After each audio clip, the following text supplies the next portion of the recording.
À 3 heures du matin, j'ai été donc réveillé par une très forte, puissante explosion. J'ai cru que l'appartement voisin avait été touché par un missile. Et puis trois autres explosions immédiatement après.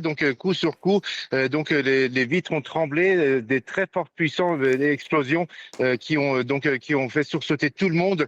La fenêtre la grande fenêtre de ma chambre à coucher s'est détachée du mur de 5 centimètres à cause du souffle de ces explosions particulièrement puissantes. Une baie vitrée de 4 mètres de long et de 2,7 mètres de hauteur. Une grande fenêtre, et donc il s'est détaché du mur.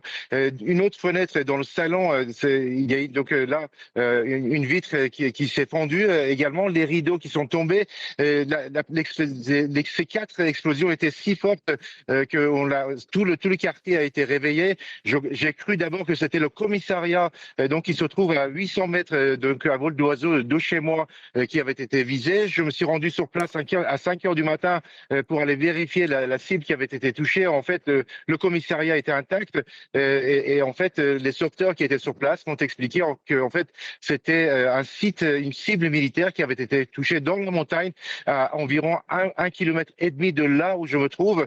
Sans doute, la puissance de l'explosion et les détonations très fortes jamais entendues jusqu'à maintenant me font penser, mais aussi à d'autres collègues qui habitent dans le quartier, qu'il s'agissait de bombes d'une tonne ou de 2 tonnes, peut-être même des GBU qui ont été lancés contre cette cible dans le nord de la capitale iranienne. À 2 kilomètres de là où je me trouve, vers l'ouest, les fenêtres d'un ami qui habite à 2 kilomètres d'ici, toutes ces fenêtres ont volé en éclats, et les portes de son balcon ont été ouvertes, et donc la poussière a envahi toute sa maison. Donc une très très forte explosion dans la nuit vers 3 heures du matin.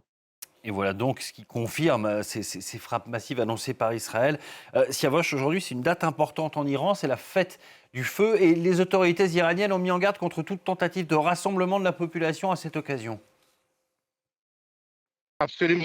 Sur les téléphones portables, par SMS, mais aussi à la télévision, des avertissements sont lancés par les autorités qui demandent à la population de ne pas sortir le soir pour fêter cette fête du feu. En général, les gens sortent au coucher du soleil, dans la rue, allument des feux, lancent des pétards. Et les autorités ont demandé à la population de rester à la maison, d'éviter de lancer des pétards, parce qu'il y a la guerre, des explosions en permanence sur toute la ville de Téhéran, mais aussi dans les autres villes du pays.